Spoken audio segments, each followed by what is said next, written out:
Hello, this is Frank Mealy from HeartlandDiaryUSA.com, bringing you news every conservative can use. Subscribe to my YouTube channel to stay up to date.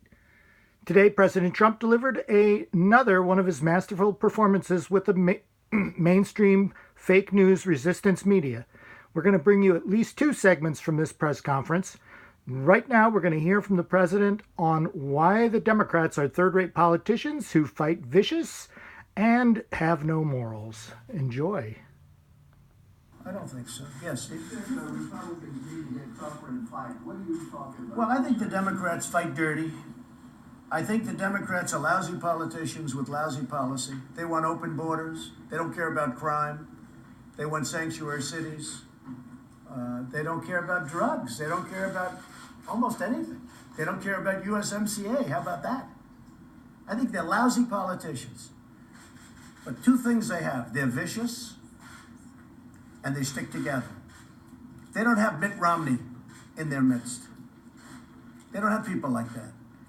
They stick together. You never see them break off. You never see somebody go out and... That's why I respected so much what I watched with Will Hurd today. Because he was one of the few that didn't seem to be there. And yet he made a statement. He said, well, I haven't seen any complaints whatsoever from the Ukrainians. I mean, the Ukrainians didn't complain, and they didn't tell any of our ambassadors. This thing is all about a letter that was perfect. You never hear the letter anymore. It was all about whistleblowers. You never hear, what happened to the whistleblower? They're gone because they've been discredited. What happened to the informant? And where's the IG? Why didn't the IG read the letter, read the transcript? He could have gotten it, I guess, I assume. I would have declassified it for him if I had to do that. Why didn't he read this and then see that the whistleblower's account was totally different than the letter? Then he would have said, oh, there's no problem here. The whistleblower gave a false account.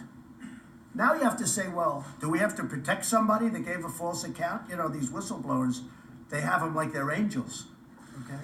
So do we have to protect somebody that gave a totally false account of my conversation? I don't know. You tell me. Do we have to protect the informant? Now, I happen to think there probably wasn't an informant. You know, the informant went to the whistleblower. The whistleblower had second and third hand information. You remember that. That was a big problem. But the information was wrong. So was there actually an informant? Maybe the informant was Schiff. It could be Shifty Schiff. In my opinion, it's possibly Schiff. Why didn't Schiff say that he and his staff or a whole group, why didn't he say that he met with the whistleblower? He knew all about the whistleblower. Why didn't he say? He's a crooked politician. Very bad for our country.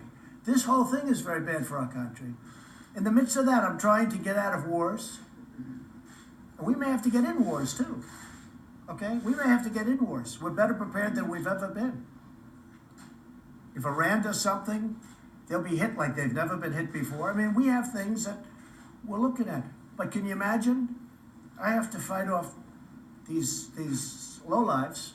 At the same time, I'm negotiating these very important things that should have been done during Obama and Bush and even before that. All right? So that's where we are right now.